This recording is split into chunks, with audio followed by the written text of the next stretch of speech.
सभी का स्वागत है मेरे चैनल नेताम गुरुजी वर्ल्ड में। आज हम देख रहे हैं एनटीपीसी 2024 में पूछे गए previous year question paper. Video के अंत तक आप जरूर बने। वीडियो में अगर नए हो तो चैनल को जरूर सब्सक्राइब करें, कमेंट जरूर करें वीडियो कैसा लगा। आज का पहला प्रश्न है, केरल की कौन सी शास्त्रीय नृत्य नाटिका अपने जीवित श्रृंगार, विस्तृत वेशभूषा और अंतर्जित चेहरे के भावों के लिए प्रसिद्ध है, जो अक्सर रामायण की कहानियों को चित्रित करते हैं?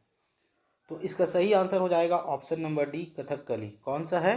तो कथकली है। ठीक है, नेक्स्ट प्रश्न है, सुप्रीम कोर्ट ने जलवायु परिवर्तन के प्रतिकूल प्रभावों के खिलाफ अधिकार को शामिल करने के लिए संविधान के किस अनुच्छेद के दायरे का विस्तार किया है?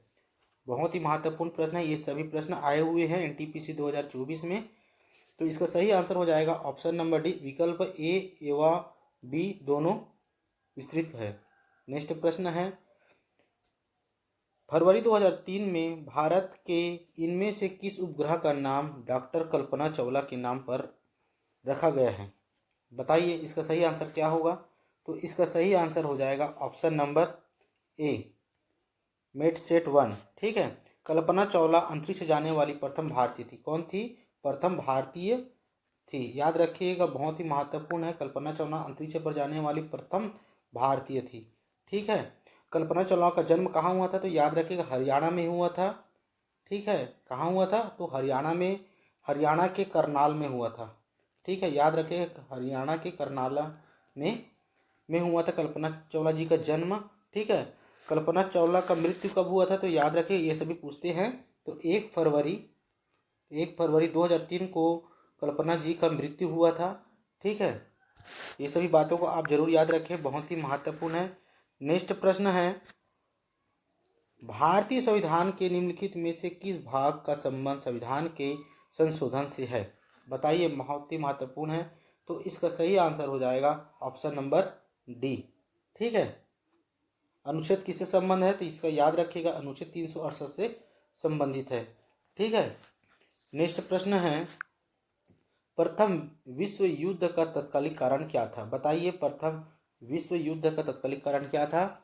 तो इसका सही आंसर हो जाएगा ऑप्शन नंबर सी, ऑस्ट्रिया के युवराज की सिरोजेवा की हत्या। ठीक है, याद रखिएगा, बहुत ही महत्वपूर्ण है।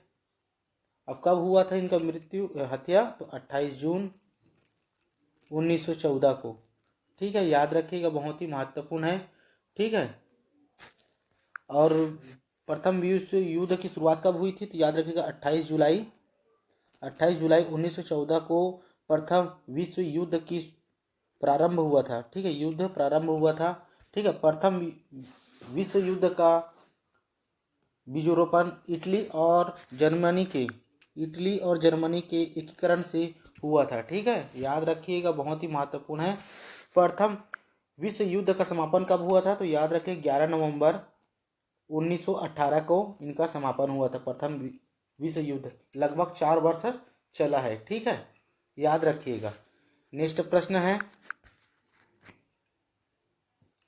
इसरो के द्वारा रियूजेबल लॉन्च व्हीकल का सफल लैंडिंग कराई गई है, जिसका नाम क्या है? बताइए इसका सही आंसर क्या होगा? तो इसका सही आंसर हो जाएगा ऑप्शन नंबर ए, पुष्पक। ठीक है, याद रखिएगा। अब कब लॉन्च किया गया है? तो 22 मार्च 2024 को। ठीक है, याद रखिएगा। नेक्स्ट प्रश्न है, यात्री इवान तूता निम्नलिखित में से किस देश से था? बताइए। तो इसका सही आंसर हो जाएगा ऑप्शन नंबर सी, मोरक्को का था। कहाँ का था? मोरक्को का था। ठीक है, नेक्स्ट प्रश्न है, ये सभी प्रश्न आपके पूछे गए प्रश्न है, इसीलिए आप इस वीडियो को पूरा देखें। प्रतिदिन ऐसे ही वीडियो पाने के लिए प्रीवियस ईयर के, तो आप हमारे चैनल को जरूर सब्सक्राइब करें। नेक्स्ट प्रश्न है, निम्नलिखित में से कौन सा एक उपग्रह सेवा प्रदाता है? इन चारों में से कौन सा एक उपग्रह सेवा प्रदाता है? बताइए इसका सही आंसर क्या होगा? तो इसका सही आंसर हो जाएगा ऑप्शन नंबर बी। ठीक है, एंटेलसेट। नेक्स्ट प्रश्न है, MS वर्ड 365 में चयनित टेक्स्ट को कट करने के लिए निम्नलिखित में से किस कीबोर्ड को शॉर्टकट कुंजी का उपयोग किया जाता है? बताइए इसका सही आंसर क्या होगा। तो इसका सही आंसर हो जाएगा ऑप्शन नंबर डी। ठीक है, कंट्रोल प्लस एक्स। ठीक है, कंट्रोल प्लस वी का मतलब क्या होता है, तो याद रखना पेस्ट करना होता है। क्या होता है, पेस्ट करना होता है। ठीक है, कंट्रोल प्लस पी का मतलब क्या होता है, तो याद रखिएगा प्रिंट करने का होता है। क्या करने का होता है, तो प्रिंट करने का होता है। ठीक है, और कंट्रोल प्लस सी का मतलब क्या होता है, तो याद रखें कॉपी करना होता है। क्या होता है, कॉपी करना होता है। ठीक है, कंट्रोल प्लस एन का मतलब क्या होता है, कंट्रोल प्लस एन का मतलब क्या होता है, तो याद रखिएगा न्यू डॉक्यूमेंट खोलना। ठीक है, नया डॉक्यूमेंट खोलना होता है। याद रखिएगा, मेरी बातों को सुनते चलिएगा। ठीक है, F7 का मतलब क्या होता है MS एक्सेल में, तो याद MS वर्ड में क्या होता है, F7 का मतलब होता है स्पेलिंग और ग्रामर चेक करना। क्या होता है F7 का मतलब, F7 का मतलब होता है स्पेलिंग और ग्रामर चेक कराना। ठीक है, चेक करना होता है। ठीक है, याद रखिएगा, मैं इसमें लिखने में दिक्कत होता है, लेकिन मैं कह रहा हूँ आप ज़रूर सुने और नोट करते हुए ज़रूर चलें। नेक्स्ट प्रश्न है, उस प्रकार के पोषण का नाम बताइए जिसमें जीव अपना पोषण मृत्यु और विघटनशील पदार्थों से विलयन के रूप में प्राप्त करते हैं। तो बताइए इसका सही आंसर क्या होगा। तो इसका सही आंसर हो जाएगा ऑप्शन नंबर बी, मृत्युजीवी पोषण। ठीक है, ये सभी प्रश्न पूछे गए हैं NTPC 2024 में। ठीक है, प्रतिदिन इसी तरह के वीडियो पाने के लिए आप हमारे चैनल को जरूर सब्सक्राइब करें। यह वीडियो आपके SSC NTPC group D railway army सभी एग्जामों के लिए बहुत ही महत्वपूर्ण है, मोस्ट इम्पॉर्टेंट है। ठीक है, प्रतिदिन हम इसी तरह के वीडियो लाते हैं। नेक्स्ट प्रश्न है, प्राथमिक ऊर्जा का उदाहरण इन चारों में से कौन सा नहीं है। बताइए प्राथमिक ऊर्जा का उदाहरण कौन सा नहीं है इनमें से। तो इसका सही आंसर हो जाएगा ऑप्शन नंबर बी, विद्युत जो है प्राथमिक ऊर्जा का उदाहरण नहीं है। ये विद्युत जो है द्वितीय ऊर्जा का उदाहरण है। क्या है, द्वितीय ऊर्जा का उदाहरण क्या है, तो विद्युत है, याद रखिएगा। ठीक है, प्रथम ऊर्जा का उदाहरण कौन कौन से हैं, तो याद रखिएगा कोयला है, पेट्रोलियम है, प्राकृतिक गैस जो हैं ये प्राथमिक ऊर्जा के रूप में जाना जाते हैं। नेक्स्ट प्रश्न है, भारत में वर्नाक्यूलर प्रेस अधिनियम किस वर्ष पारित किया गया था। बहुत ही महत्वपूर्ण प्रश्न है ये सभी। ठीक है, देखिए तो इसका सही आंसर हो जाएगा ऑप्शन नंबर बी, सन 1878 को। ठीक है, नेक्स्ट प्रश्न है, बास्केटबॉल के खेल में खेल क्षेत्र में निम्नलिखित में से क्या कहा जाता है। बास्केटबॉल के खेल क्षेत्र को क्या कहा जाता है, तो इसका सही आंसर हो जाएगा ऑप्शन नंबर सी, कोर्ट कहा जाता है। इस खेल में इस कोर्ट की लंबाई होती है 28 मीटर लंबाई होती है एवं 15 मीटर चौड़ाई होती है। ठीक है, याद रखिएगा 28 मीटर लंबी होती है, 15 मीटर चौड़ाई होती है। बास्केटबॉल की ऊंचाई जमीन से कितनी होती है, तो 3.5 मीटर होती है। ठीक है, जो गोल करने का होता है बास्केटबॉल की ऊंचाई जमीन से कितनी होती है, तो 3.05 मीटर होती है। याद रखिए ये 0 है। ठीक है, बास्केटबॉल का वजन कितना होता है, तो याद रखिएगा बास्केटबॉल का वजन जो होता है 600 से 650 ग्राम के बीच होता है। ठीक है, याद रखिएगा। प्रथम बास्केटबॉल कब खेला गया था, तो याद रखिएगा प्रथम बास्केटबॉल सन 1930 में खेला गया था। कब खेला गया था, सन 1930 में खेला गया था। बास्केटबॉल का पहला विश्व चैंपियन कब आयोजित किया गया था। बास्केटबॉल का पहला विश्व चैंपियन मैच 1950 को आयोजित किया गया था। ठीक है, बास्केटबॉल की शुरुआत कहाँ हुई थी, तो याद रखिएगा अमेरिका में शुरुआत हुई थी। ठीक है, याद रखिएगा।